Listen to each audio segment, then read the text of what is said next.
속으로. 조 바이든 대통령의 잦은 사퇴에 따라서 오는 11월 대선은 카멀라 해리스 부통령과 도널드 트럼프 전 대통령의 카드로 최종 확정됐습니다. 인종과 성별이 다른 후보들끼리의 맞대결이 유권자들의 관심을 끌 것으로 전망이 되는데, 이곳 서부 지역 이 캘리포니아 출신인 이 카멀라 해리스 후보는 제조업 쇠락 지역인 동부와 중부 경합주에서 확장성을 보이기가 어렵다는 분석이 나오고 있습니다.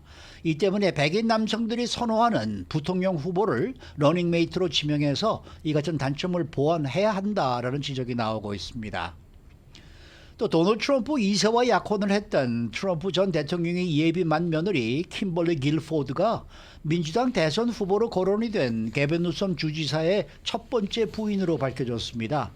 TV 뉴스 앵커 출신인 길포드는 곧 시어머니가 될 예정인 멜라니아 트럼프보다도 한 살 많은 나이로 화제를 모으고 있습니다. 자, 봉과식 기자. 안녕하십니까? 대선에서 드디어 맞붙게 된 해리스와 트럼프, 이 엘리트 집안의 금수저다라는 공통점은 있습니다만은 성별이나 인종 경력에서는 아주 확연한 차이가 눈에 띕니다. 이 비슷한 듯 다른 배경, 또 성장 과정에 이번 대선에 또 다른 변수로 떠오르고 있네요. 네, 서부 캘리포니아 검사 출신인 여성 유색 인종인 해리스 후보, 그리고 부동산 건설업으로 억만장자가 된 동부 뉴욕의 백인 남성 트럼프, 이 대선 결정권을 쥔 경합주의 표심을 누가 얼마나 확보할 수 있을지가 관건으로 보이고 있습니다. 공통점도 있지만 성별, 인종, 경력에서 선명한 차이를 보이고 있는데요. 비슷한 듯 다른 배경과 성장 과정이 이번 대통령 선거의 또 다른 흥미거리로 떠올랐습니다. 네, 자 그러면 먼저 카말라 해리스 후보부터 한번 살펴볼까요? 네, 북가주 오클랜드에서 태어났고요. 네. 중미 섬나라 자메이카 출신인 흑인 아버지, 그리고 인도 친분제 카스트 계급 중에서 가장 윗 신분인 브라만 출신 어머니 사이에서 태어났습니다. 아주 네. 명문 집안이죠. 아버지가 또 스탠포드 대학교 경제학과 교수였고요. 어머니 역시 암을 연구한 과학자로 캐나다의 명문 맥길 대학교 교수를 역임한 완전한 학자 집안에서 자라났습니다.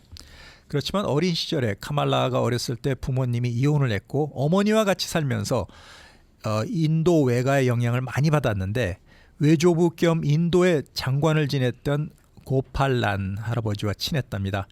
그래서 대학교는 워싱턴 DC의 흑인들이 들어가는 하워드 대학교, 그리고 대학원은 UC 헤스팅스 법과대학을 나왔습니다. 그리고 연하의 남편 더글러스 M. 호프 변호사 역시 유대계인데요. 한국도 방문을 해서 아주 잘 알려졌죠. 그리고 남편은 시선, 그리고 대학원은 USC 법대를 나온 남가주 토박이입니다. 그렇기 때문에 다인종인 해리스 대통령 후보가 자신을 흑인이자 아시아 사람으로 소개하고 있습니다. 흑인으로서 정치성이 강해서 흑인 대학인 하워드 대학에서 정치학 그리고 경제학을 전공했죠. 그리고 역시 캘리포니아 대 법대를 거쳐가지고 지난 90년 캘리포니아 알라메다 카운티 지방검사로 사회생활을 시작을 했습니다. 그리고 2017년에는 연방상원의원 중앙정치에 데뷔를 했는데, 그 전까지는 쭉 법조인으로 생활해 왔죠. 40살 때 흑인 여성으로는 처음 샌프란시스코 지방검사장이 됐고 2011년에는 캘리포니아주 법무장관 겸 검찰총장으로 선출된 아주 타고난 법조인입니다. 네, 뭐 흑인 여성이라고 얘기는 합니다만은 생긴 거는 흑인처럼 생기지를 않아서 네. 저분이 흑인이었구나라는 생각을 네. 이렇게 해본 적이 별로 없었던 것 그렇죠. 같아요. 네, 그렇죠? 맞습니다. 네. 그런가 하면 트럼프 후보의 경력은 어떻습니까? 네, 뉴욕 퀸즈가 고향인 독일계 이민 2세 가정에서 3남 2녀 가운데 차남으로 태어났죠. 형이 알코올 중독으로 일찍 사망하는 아픔을 겪었는데요. 그래서 도널드 트럼프 후보는 술을 전혀 입에 대지 않고 있습니다. 그리고 트럼프 후보의 아버지 프레드는 2차 세계대전 이후에 뉴욕에서 아파트 임대업으로 아주 큰 돈을 번 건설업자였는데, 원래 이 집안이 독일계 이민 2세이기 때문에 독일식 발음으로는 성을 드룸프라고 하는데요. 드룸프라는 이름이 너무 어렵다 해서 미국식 발음인 트럼프로 그 스펠링을 개칭을 했습니다. 세계 2차 세계 대전이 일어났을 때 독일에 대한 이미지 때문에 이름을 바꿨다 뭐 이런 얘기도 있더라고요. 그 유대인들이 자신들의 그 이스라엘식 이름을 미국식으로 개칭하는 것과 비슷한 네. 이유죠. 네. 드룸프라는 누가 들어도 확연한 독일성을 독일 이름. 트럼프 네. 영국식으로 고쳤는데요. 뭐 우리도 많이 고치잖아요. 한국 분들도. 저 말에도 무슨 뭐 최라는 게 발음이 잘 안 되니까 초이하지 않습니까? 네. 그것도 바꾼 거죠. 뭐 그런 어떻게 식이죠. 보면은. 네. 그래서 도널드 트럼프 후보는 71년도에 아버지 회사를 계승을 했는데 건설업으로 아주 큰 돈을 벌었고 펜실베니아 대학교 와튼 경영대학원을 나와서 불과 37살에 맨하탄의 주상복합 건물 트럼프 타워를 지으면서 아주 공격적으로 비즈니스맨으로 사업에 수완을 보였습니다. 그리고 이뿐만 아니라 텔레비전 프로그램인 어프렌티스트에 나와서 화려한 언사로 인기를 끌었는데 제일 유명한 말이 바로 당신 해고야, you're fired 이것으로 전국적인 지명을 얻었죠. 그리고 굉장히 직설적인 화법을 정치 무대에까지 끌고 와서 그 말을 부드럽게 돌려 말하기보다는 직접적인 화법으로 또 그 중산층의 그 아주 열광적인 환호를 이끌어냈습니다. 로널드 레이건 전임 대통령에 이어서 역사상 두 번째 이혼남 출신 대통령이고 또 미국 248년 역사상 처음으로 유일하게 3번이나 결혼한 대통령이기도 합니다. 도널드 트럼프 네. 후보가. 네. 네, 트럼프 후보, 해리스 후보 두 사람의 정치적인 경험은 좀 어떻습니까? 두 후보 모두 정치 경력이 긴 편은 아니죠. 해리스는 2017년에 캘리포니아주 연방상원으로 처음으로 정치 입문을 했고요. 그리고 2020년에 흑인 여성으로 최초의 부통령으로 당선이 됐습니다. 그리고 이번 대선에서 이기면 여성으로는 첫 번째 대통령 그리고 흑인으로서는 버락 오바마 선배에 이어서 두 번째가 됩니다. 트럼프 공화당 후보 역시 주지사, 시장, 상원, 하원 의원 이런 과정을 전혀 거치지 않고 비즈니스맨 출신으로 바로 2016년에 벼락스타로 공화당 후보자를 꿰차서 힐러리 클린턴까지 물리치면서 대권을 거머쥔 아주 보기 드문 케이스입니다. 네. 카멀라 해리스 부통령의 장단점을 이야기한다 그러면 어떤 게 있을까요? 네, 유색인종이자 여성이라는 점에서 미국 내 비주류 지지를 얻기에 아주 유리한 입장이죠. 그리고 검사 출신이기 때문에 언변에 능합니다. 그리고 말을 잘 못해서 도마에 올랐던 바이든 대통령과 대비가 되는데요. 그 상원의원 시절이던 2018년에 브렛 카바노 연방 대법관 청문회에 대해 아주 날카로운 질문을 던져서 그 카말라 해리스가 청문회 스타가 됐습니다. 그리고 미국을 다시 위대하게 만들자는 구호로 상대방을 몰아세우는 막말 트럼프를 상대로 검사 특유의 논리적인 반박으로 텔레비전 토론회에서 아주 좋은 승부를 벌일 것으로 예상이 되고 있는데요. 특히 트럼프의 가장 큰 약점인 지저분한 성추문과 같은 사법 리스크를 검사 출신인 해리스 후보가 이제 제대로 공격할 수 있을 것이다. 이런 기대를 민주당 측에서 하고 있습니다. 물론 단점도 있겠죠. 장점만큼 한계도 명확하다는 것입니다. 민주당 텃밭 캘리포니아에서만 검사와 상원의원을 지냈기 때문에 제조업이 쇠락된 중부동부의 러스트벨트 경합주에서 확장성을 보이기 어렵다는 단점이 꼽히고 있습니다. 그리고 엘리트 코스를 걸어왔는데 러스트벨트의 중산층 또는 하류층 백인 남성이 지니고 있는 그런 정서를 이해할 수가 있겠냐 이런 의구심이 들고 있습니다. 그리고 이 주자 낙태 문제에 대해서 4년 동안 부통령으로 있으면서 제대로 이런 민감한 이슈에 자기 목소리를 내지 못했습니다. 그렇기 때문에 부통령은 이런 자신의 단점을 보완할 사람으로 백인 남성으로 지명을 해야 되지 않나 이렇게 보이고 있습니다. 그렇기 때문에 지금 이름이 오르내리고 있는 부통령 후보로는 유대계인 조시 샤피로 펜실베니아 주지사 그리고 노스캐롤라이나 주지사인 로이 쿠퍼 켄터키 주지사인 앤디 버셔 3명이 지금 물망에 오르고 있습니다. 네. 자, 이런 가운데 중국이요. 트럼프보다는 해리스가 더 심하게 중국 때리기 할 거다. 이렇게 걱정을 하고 있다고 하더라고요. 오히려 트럼프보다 더 심하게 중국을 해리스 후보가 때리지 않을까 이렇게 예상이 되고 있는데 네. 저희 속담에 이런 말이 있죠. 마치 쓰레기차를 피하려다가 오물차에 치인다는 말이 있는데 네. 장사꾼 출신인 트럼프보다 강직한 법조인 출신인 해리스가 오히려 더 중국에 대해서 강경책을 쓸지도 모른다. 이런 우려가 중국 안에서 나오고 있습니다. 실제로 홍콩의 사우스 차이나 모닝 포스트 신문이 이렇게 어제 보도를 했는데요. 트럼프보다 오히려 더 심하게 중국을 겨냥한 강경한 노선을 표방할 것이다. 이렇게 보도했습니다. 더 높은 관세율을 중국산 제품에 부과할 수도 있을 것이라는 것인데 트럼프가 중국산 자동차에 대해서 200%의 관세를 부과해서 사실상 미국 땅에서 중국 차를 팔지 못하도록 하겠다 이렇게 공언을 했는데 해리스 역시 이 같은 방침은 트럼프와 비슷하게 따라갈 것이라는 것입니다. 그리고 11월 대통령 선거를 앞둔 상황에서 중국 때리기가 사실 득표에 유리합니다. 그렇기 때문에 민주당과 공화당 후보 모두 경쟁적으로 중국을 압박하는 그런 형국으로 가고 있기 때문에 중국 정부 입장에서는 이래저래 곤혹스러운 처지인데 그나마 트럼프가 당선되는 것이 중국의 이익에 더 부합할 것이라 이렇게 중국 측에서는 생각하고 있습니다. 네. 지금 CNN 화면에 해리스 부통령이 지금 오늘 첫 번째 유세를 밀워키에서 하기 때문에 그쪽으로 떠나는 이제 항공기를 타는 그런 장면이 나오는데 뭐 이 계단도 아주 쑥쑥 잘 올라가고 그런 거 보니까 좀 기분이 좀 달라지네요. 네? 지금까지 이렇게 볼볼 이렇게 기어 올라가시던 이 바이든 대통령이 그 모습을 보다가 아주 씩씩하게 올라가는 거 보니까 뭔가 좀 기분이 좀 달라지는 느낌이고 말이죠. 네, 그것도 네. 밀워키에서 또 밀워키에도 갔어요. 총격 네. 피습 사건이 났던 장소로 가고 있죠. 그래도 의미를 뭐 오늘도 또 파안 대소를 하면서 지금 또 올라갔는데, 네. 자 지난주 또 밀워키에서 막을 내렸던 공화당 전당대회, 뭐 여러분들 잘 기억하시겠습니다만은 그날 트럼프 패밀리의 지원 사격이 상당히 눈길을 끌었었는데 최대 화제가 킴벌리 길포일이라는 분이었어요. 네, 트럼프 후보의 예비 맏며느리고 그 트럼프의 장남인 도널드 트럼프 주니어와 3년 전에 약혼을 했습니다.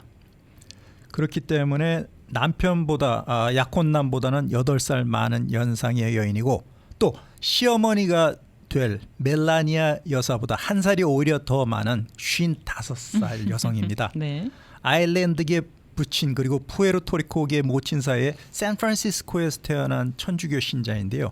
이 올해 55살의 킴벌리 길포일 지난 17일 수요일 빨간색 드레스를 입고 전당대회 무대에 올라가지고 11월 달 우리 인생에서 가장 중요한 선거가 열린다면서 표심을 호소하면서 여러 전 세계 시청자들이 눈길을 끌었습니다. 길포일은 1994년에 UC 데이비스를 나왔고 샌프란시스코 로스쿨을 졸업해서 검사로 활동했습니다. 그리고 방송에 입문해서 CNN 방송 앤더스 쿠퍼 쇼를 거쳐서 2006년부터 대표적인 보수 매체 팍스 뉴스로 이적한 뒤에 팍스 TV의 간판 앵커 얼굴이 됐죠. 그렇기 때문에 아주 미국에서는 유명한 여성입니다.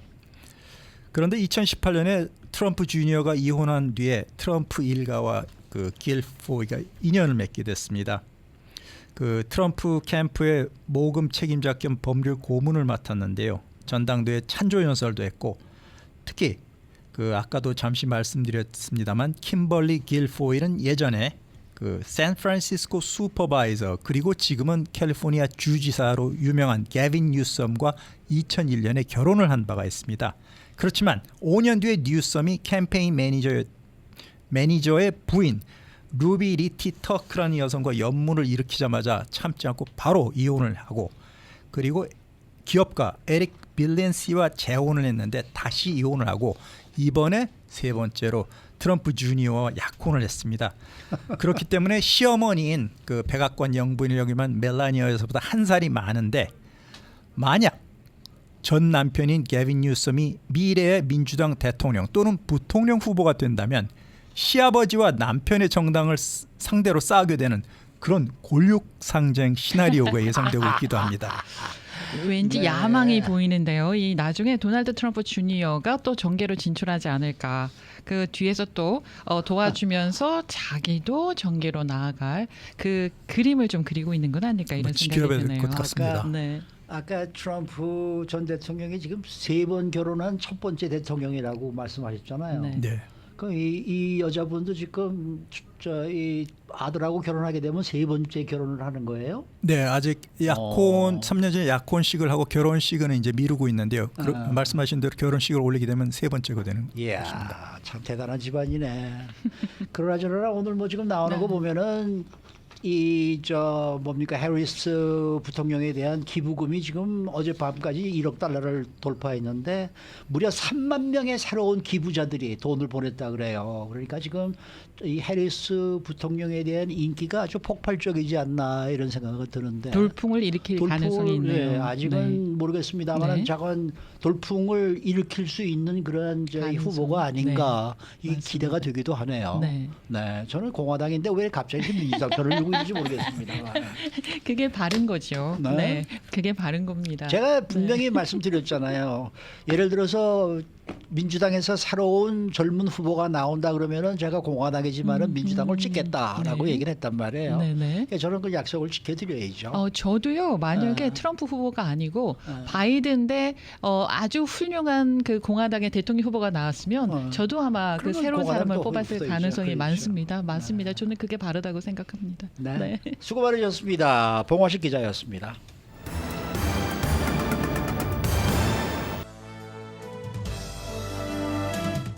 인사이드 아메리카.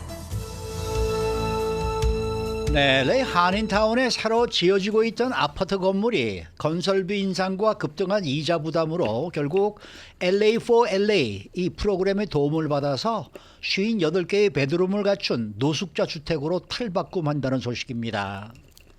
또 K-뷰티가 글로벌 시장에서 돌풍을 이어가고 있는데 아마존에서 한국 화장품 판매가 급증한 데 이어서 올해 미국으로 수출된 한국의 홈 뷰티 디바이스 가정용 미용기기 수출액이 1년 전보다 무려 470%나 치솟았다는 소식입니다. 박현경 기자. 네, 안녕하십니까. 우선 LA 한인타운에 노숙자 거주지가 들어서게 되겠는데 이게 한인타운 어디입니까? LA 한인타운 구가와 그래머시 플레이스입니다. 아하. 정확한 주소는 920 그래머시 플레이스인데요. 윌튼길에서 한 블럭 동쪽이 그래머시 플레이스 선상에 구가와 샌 마리노길 사이입니다. 자, 이 건물에 대해서 좀 더 알아보면 좋겠는데 시설도 아주 훌륭한 편이라면서요? 네, 6층 높이 건물은 모두 58개 베드룸을 갖췄는데요. 스윗룸이 13개 있습니다. 그리고 이 싱글룸 4개를 제외하고 스윗룸에는 욕실, 에어컨 있는 베드룸 6개, 커먼 키친, 리빙룸 그렇게 해서 공용 부엌 거실이 들어서고요. 또 1층에는 카페와 미니 키친이 있는 커뮤니티 공간도 있습니다. 공용 다이닝 홀에는 4층 발코니에 실내외 풀 키친, 부엌과 또 앉는 자리가 있고요. 루프탑으로 올라가 보면 LA 다운타운, 헐리우드 그리고 센츄리시티가 보이는데요. 나무 패널로 마감된 패디오, 또 나무 그늘이 있는 가든에 자리 잡은 작은 공영 무대도 있다고 합니다. 마치 시골 랏지가 느껴지는 분위기라고 하네요. 그거 뭐 상당히 훌륭한 건물인데 원래는 노숙자 거주지로 지어진 건 아니죠? 아닙니다. 오늘 아침 LA 타임스가 보도한 내용인데요. 원래 이 건물은 스타일리시한 아파트 건물, 콜 리빙 아파트먼트 빌딩으로 건설됐고요. 거의 완성된 상태였습니다.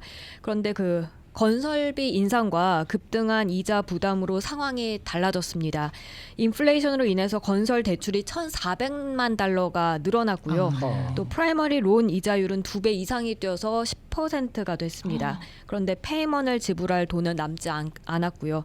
그래서 이제 오너, 이 프로페트 워커는 디폴트, 채무 불이행 상태나 헐값 매각에 직면하게 됐었습니다. 네.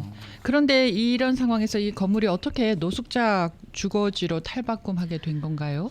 그렇게 해서 지난 3월에 워커는 캘리포니아 커뮤니티 파운데이션의 프레지던트인 미구엘 산타나한테 문자 메시지를 보내서 도움을 요청했다 하는데요. 네. 그렇게 단 며칠 만에 이 프로젝트를 구하기 위한 전략이 실행됐다고 합니다. 단 며칠 만에. 네, 이 산타나는 사회적 영향을 미치는 혁신적인 프로젝트에 자금을 사용하길 원하는 기부자들로부터 290만 달러 그랜트와 무이자 대출을 조달했습니다.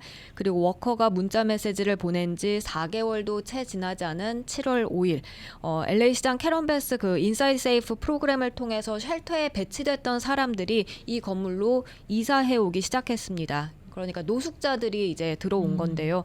한마디로 어려운 상황이 된 아파트 건물주가 노숙자를 돕는 비영리 단체의 그런 자금을 받아서 아파트를 노숙자들이 거주할 수 있는 곳으로 그렇게 탈바꿈시키는 시기였습니다. 이렇게 노숙자 거주지로 탈바꿈하는 건물들이 많이 있습니까? 사실 지금까지는 많지 않았는데 앞으로는 이런 방식을 더 많이 활용할 계획인 걸로 알려지고 있습니다. 이 캘리포니아 커뮤니티 파운데이션 비영리 단체 산하에서 운영되는 LA4LA가 이처럼 공사를 막 마쳤거나 아니면 공사 중이거나 근데 공사는 마쳤지만 언더워터 상태인 그러니까 주택 가치가 빌린 융자 금액보다 더 적어져서 주택을 포기해야 하는 상황이 된 아파트 건물에 대해서 자금을 조달해서 이렇게 노숙자들을 수용시키게끔 한다는 건데요. 적어도 이건 납세자들의 돈이 들어가진 않는다고 LA4LA 측은 설명했습니다. 그리고 이번 지금 이 말씀드리는 LA 한인타운 건물이 LA4LA가 이룬 첫 번째 성과로 평가받고 있습니다. 네. 그 건물이 있는 주위에 살고 있는 주민들은 어떤 입장일지가 참 궁금하네요. 제가 다운타운에 있는 이런 형태의 아파트를 방문한 적이 있었는데요. 그 노숙자들이 살고 있는 아파트인데 원래는 교회 자리였는데 그걸 헐고 어포더블 하우징이라 그래가지고요. 노숙자들이 살고 있는 아파트인데 굉장히 깨끗하고요. 아파트 안에 소셜워커가 상주하면서 그들을 도와주고 그리고 정신적으로 좀 어려움이 있는 사람들도 꽤나 많이 살고 있는데요. 굉장히 좋았어요. 조용하고 깨끗했어요. 밖에서 보면 그냥 멀쩡한 그냥 아파트였어요. 예, 관리도 굉장히 잘 되고 있고 그래서 굉장히 좋다, 좋은 프로그램이다라는 생각이 든 적이 있어요. 그 주민들이 반대하면 좀 곤란하지 않습니까? 처음에 반대가 많아서 공청회도 여러 번 하고요. 그랬었다고 하는데 지금은 아주 성공적으로 잘 관리되고 다행이네요. 운영되고 있습니다. 자, 다음 소식은요. 한류 열풍이 불고 있는 한국 화장품 KBT 열풍이 굉장히 뜨거운데요. 실제로 그런 분위기를 보여주는 수치가 발표됐다면서요. 네, 아마존에서 한국 화장품 판매가 급증한 데 이어서 홈 뷰티 디바이스, 가정용 미용기 판매도 미국에서 크게 늘어난 것으로 네. 나타났습니다.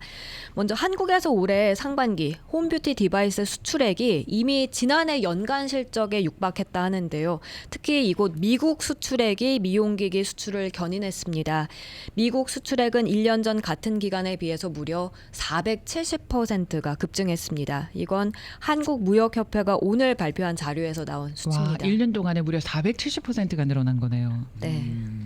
그러니까 이 한국 가정용 미용기 집에서 혼자서 쓰는 그런 미용기겠죠. 네네. 이게 지금 수출 증가율과 금액이 가장 컸던 국가가 바로 미국이라는 얘기예요. 맞습니다. 미국의 상반기 수출 금액은 전체 수출액의 절반 수준에 달했습니다. 4,250만 달러. 그렇게 앞서 전해드렸듯 전년 동기 대비 470%가 증가했는데요. 지난해 미국 연간 수출액이 2,733만 달러였는데 이걸 이미 넘어선 겁니다. 와, 그러면 미국에서요, 우리 한국의 뷰티 디바이스가 인기를 끄는 배경에는 뭐가 있을까요? 일단 가정에서 피부를 관리하는 이른바 홈케어족이 증가하고 있는 게 한 원인으로 보여지고요. 네. 특히 미국에서 한국산 스킨케어 제품이 큰 인기를 끌면서 여기에 더해 이제 뷰티 디바이스까지 관심이 커진 걸로 보입니다. 한국에서는 토너, 세럼, 로션, 크림 이렇게 기초 제품을 단계별로 바르고 나서 이 제품의 흡수를 돕기 위해서 이런 미용 기기를 사용하는 방식이 지금 트렌드로 자리 잡고 있습니다. 네. 잠깐만요. 토너와 세럼, 로션, 크림 등 기초 구름을 단계별로 바른다는 얘기는 하나 바르고 한참 있다 또 하나 바르고 이런 식으로 계속 한다는 얘기 아닙니까? 네. 네. 야, 이것도 시간도 많이 걸리겠네. 많이 걸립니다. 그렇죠. 근데 반면 미국이나 뭐 유럽 같은 데서는 보통 한 제품을 발라서 올인원 그렇죠, 그렇죠. 화장품을 많이 쓰는 그렇죠, 그렇죠. 편인데요. 네. 그게 기초 제품보다는 이제 색조 화장에 좀 더 집중하는 편이었기 때문에 그렇습니다. 그런데 최근 들어서 미국에서도요. 엔티 에이징, 노화되는 거 방지하는 거 이거에 대한 관심이 커지면서 한국산 스킨 제품을 많이 사용하고 있고요. 또 한국인들이 이렇게 여러 제품을 꼼꼼하게 이렇게 바른다 하는 그런 화장법을 따라하는 그런 미국인들도 늘어나면서 한국 미용 기기 수요가 늘어났다는 분석입니다. 네. 거기에 더해서 요즘 K-팝 아이돌들, 한국 그런 연예인들 피부가 너무 좋고 또 노화가 더딘 걸로 유명하다 보니 한국 피부 관리법에 관심을 갖는 미국인들도 증가하면서 이렇게 한국 화장품 그리고 미용 기기에 대한 관심이 커지고 있는 것으로 평가됩니다. 네. 외국인들이 한국 화장품을 바르면서 가장 놀라는 게 이렇게 얼굴에 갖다 대고 이렇게 톡톡톡톡 두들기는 거라 그러더라고요. 미국에서는 그냥 얼굴에다 펴서 바르기나 하지 뭐 이렇게 두들기는 건 없잖아요. 근데 한국 사람들은 꼭 뭘 다 두들기지 두드리죠. 않습니까? 네, 잘 그래서 스며들라고. 야, 저게 바로 한국 K-뷰티의 원인인 모양이다. 그래서 네. 자기들도 이제서는 그걸 두들기기 시작했다고 그렇게 얘기를 하는데 그거 참 네. 재밌더라고요. 네, 두드리는 게 혈액순환에도 도움이 되고요. 어. 흡수도 물론 잘 되는 것도 돕겠고. 어. 그리고 제가 어떤 그 스킨케어 샵에서 일을 하시는 분에게 얘기를 들었는데요. 요즘 외국 사람들, 그러니까 미국에 살고 있는 유색 인종들이 백인을 비롯해서 와서 그렇게 유튜브를 많이 찍는데요. 그리고 설명을 하고 그리고 그 값이 싸지도 않은데 그 돈을 다 지불을 하면서까지 유튜브를 찍으면서 가는 사람들이 굉장히 많이 늘어났다고 하더라고요. 그 네. 유튜브를 찍어가지고 자기들이 기술을 배우겠다는 거예요? 뭐예요? 이렇게 좋다, 이렇게 한다. 나는 이런 걸 또는 받았다. 내가 이렇게 돈을 지불하고 이런 걸 받을 수 있는 상황으로 넉넉한 상황이다. 뭐 이런 것도 자랑을 할 수가 있고. 그래서 손 모양을 아주 자세하게 찍는다고 하더라고요. 그러나 저러나 오늘부터 이 라스베가스에서 만달라이 베이 컨벤션 센터에서 이 세계적인 이 화장품 전시회가 열리는데 거기에 한국 기업이 지금 70곳이 참가를 한다고 합니다. 와, 그런데 예. 네, 그런데? 그 70곳이 참가하는 사람들의 그 이 컨테이너가 통째로 누가 훔쳐가 버렸대요. 그래서 한국 기업들이 지금 그 전시관이 텅텅텅텅 비어 있어가지고 이거 야단났다고 지금 그러고 야단났네요, 있는 정말. 그런 상황이라는 뉴스가 지금 들어와 있더라고요. 와, 네. 그러니까 어머, 그 어떡합니까? 한국산 화장품이 좋다는 걸 알고 컨테이너를 째로 그냥 누군가가 훔쳐가 버린 거죠. 아이고, 네, 정말 그래서 이 큰일이네요. 라스베가스에서 벌어지고 있는 세계 화장품 전시회가 지금 한국과는 지금 텅텅 비어 있다는 얘기입니다. 저는 미국 화장품, 색조 화장품 같은 경우에요. 아이섀도우 이런 걸 보면은 한국의 색감이요 쨍하고 예쁘거든요. 쨍하는 느낌이 있는데 미국에서 판매하는 아이섀도우 같은 경우는 칙칙해요. 색깔이 전체적으로 좀 어두워요. 그래서 이게 왜 색깔 차이가 이렇게 날까라는 의구심이 드는데 그 한국 색상이 주는 그 쨍한 그 느낌을 많이 원하지 않나라는 생각이 들어요. 박형영 기자도 한국에 저 휴가 갔다 오시고 나면은 몇 달 동안 상당히 얼굴이 반짝반짝 하시는데 시간이 지나면은 조금 또 다시 좀 그렇습니다만 이제 휴가 가실 때가 되지 않았어요? 우리 정기적으로 한국에 다녀옵시다. 수고 많으셨습니다. 감사합니다. 박형경 기자였습니다.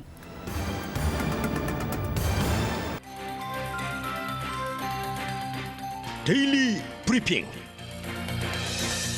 네, 오늘은 노동법 전문 변호사 이 주찬호 변호사 함께합니다. 주 변호사님 안녕하십니까? 네, 안녕하십니까. 네. 캘리포니아 민권부가 소셜미디어 플랫폼으로 유명한 스냅챗과 1,500만 달러 규모의 노동법 합의 계약을 체결했다 이렇게 발표를 했는데 이게 액수가 상당히 큰데 이게 무슨 노동법 위반 사항이 있어서 이렇게 많은 돈을 낸 겁니까? 네, 스냅챗은 직원들 사이에서 고용 차별이 있었다. 그리고 고용차별. 네, 동일 임금을 주지 못했다. 성희롱과 보복 행위에 대한 그러한 문제로서 한 3년 이상의 조사를 계속 받아왔습니다. 2011년에 설립된 이 스냅챗은 캘리포니아 산타모니카에 본사를 두고 아주 급속한 성장을 거듭해서 직원 수를 2015년에는 250명에서 현재는 5,000명 이상으로 늘린 상태입니다. 예. 아마도 10대 자녀가 있는 티네이저가 있는 부모님들은 이 스냅챗을 모를 수가 없을 겁니다. 이 사진을 찍고 또 공유하고 그리고 순간적으로 없어지는 이 기능이 아이들에게는 아주 큰 매력적인 그러한 애플리케이션이 되겠고요. 스냅챗에 있는 이 스냅맵 지도를 사용하면 친구들이 어디에 있는지 서로의 위치를 확인할 수 있는 기능도 있습니다.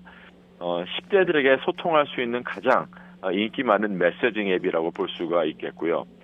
이 캘리포니아 민권부가 실시한 조사에 따르면 이 급속한 성장을 스냅챗이 한 이후로부터 여성 직원을 공정하게 그리고 차별적으로 대우했다라는 그러한 조사 결과가 나왔습니다.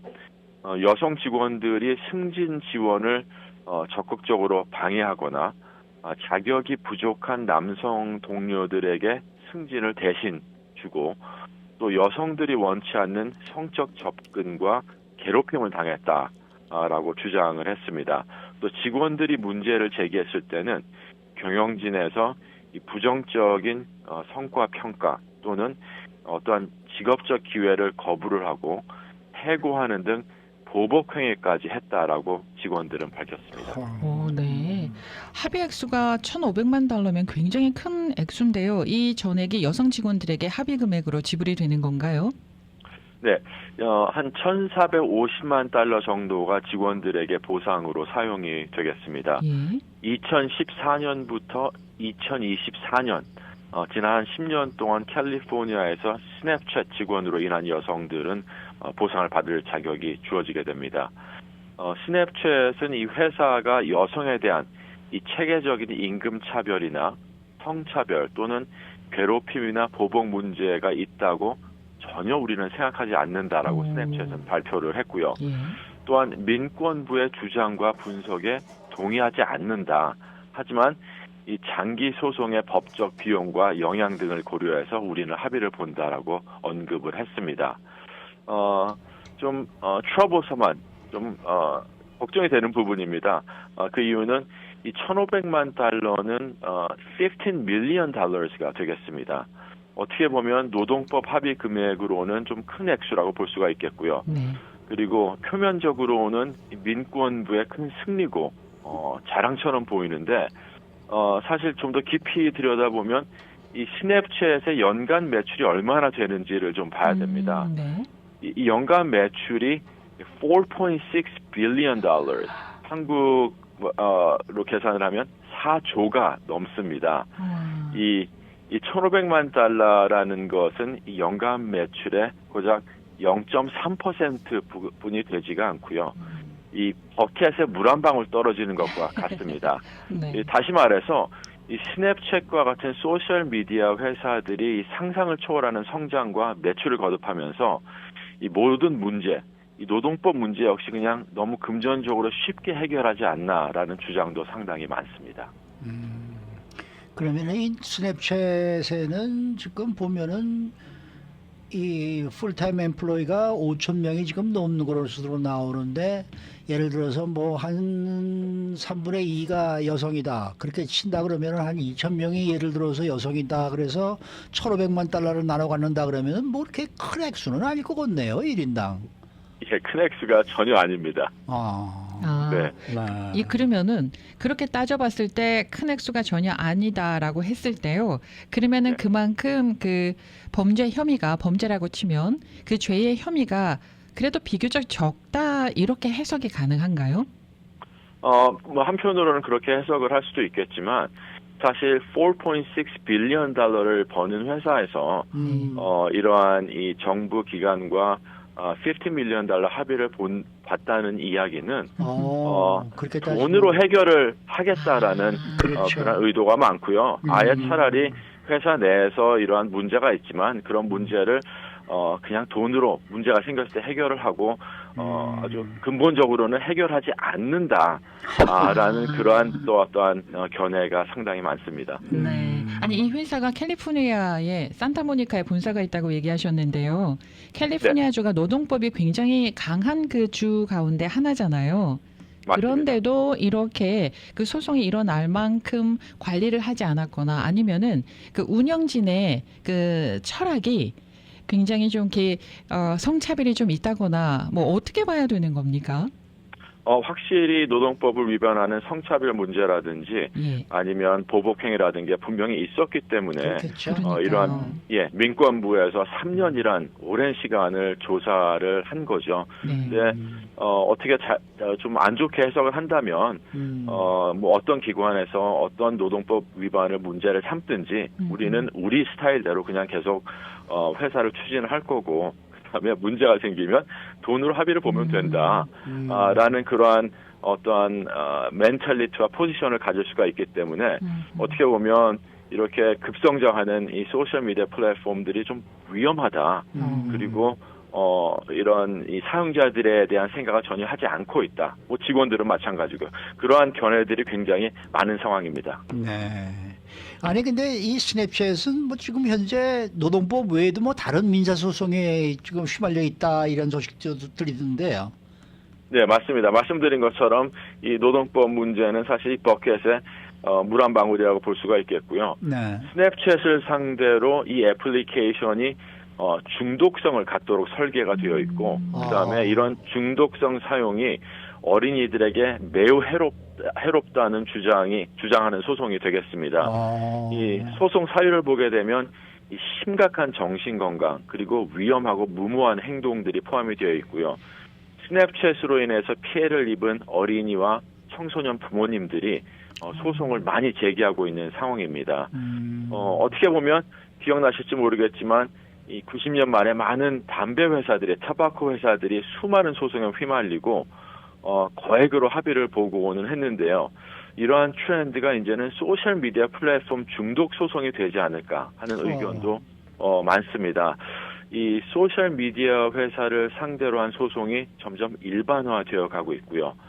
이 소셜 미디어가 어린이의 정신 건강에 얼마나 치명적이고 그런 위험을 알고 있으면서도 스냅챗은 적절한 경고나 아니면 자녀를 보호하기 위한 안전 기능을 전혀 구현하지 않고 있다는 그러한 주장입니다. 네. 미국의 스마트폰 사용자 가운데 13살에서 34살의 사용자가요. 60% 이상이 스냅챗을 사용한다고 내용이 나와 있네요. 상당히 많은 숫자가 되겠습니다. 네. 그리고 뭐 네. 언어도 영어를 비롯해서 중국어, 덴마크어, 일본어, 한국어 여러 언어들을 사용할 수 있게끔 돼 있는 걸로 지금 보입니다. 자, 네. 그러면은 이 스냅챗과 같은 소셜 미디어로 인해서 발생할 수 있는 피해들도 있을 텐데 어떤 피해가 있을 수 있을까요? 상당히 심각합니다. 뭐 피해는 가벼운 수면 방해부터 자해나 자살 같은 심각한 행동까지 포함이 되겠습니다. 네. 이 청소년들, 특히 10대들의 이 불안감, 신체에 대한 불만족, 우울증이나 낮은 자존감, 자해 등등이 되겠습니다. 이 연구에 따르면 소셜 미디어 플랫폼에서 매일 3시간 이상을 보내는 10대는 정신 건강 문제가 발생할 가능성이 2배가 높다는 통계가 나와 있고요. 예. 정말 무서운 통계입니다. 왜냐하면 3시간은 어린이들뿐만이 아니라 성인들도 쉽게 넘길 수 있는 시간이 될 수가 있겠고요. 어린이들에게는 브레인은 물론 정서까지도 큰 영향을 준다는 거 이미 다 인정하고 있는 사실입니다. 미국 심리학회에서는 10세부터 12세 사용자들에게는 그 영향이 훨씬 더 심각하다고 얘기를 하고 있고요. 요즘에 이 정신건강, 또 자살, 또 큰 문제가 되는 많이 들어보셨겠지만 이 펜터닐이라는 마약이 있습니다. 네, 펜타닐. 예, 펜터닐 마약이 있는데 그 마약이 스냅챗을 통해서 유통이 되고 또 스냅챗 온라인으로서 마약을 구매한 이 티네이저들이 과다 복용으로 사망을 했다라는 그러한 스냅챗을 상대로 한 소송이 11개 주에서 지금 제기가 되어 있는 상태가 되겠습니다. 이런 문제는 굉장히 심각한 문제라고 볼 수 있겠고요. 또 하나는 이 사이버 괴롭힘이 또한 스냅챗이나 소셜 미디어를 사용해서 발생되는 게 또 하나의 큰 사회적인 이슈가 되고 있습니다.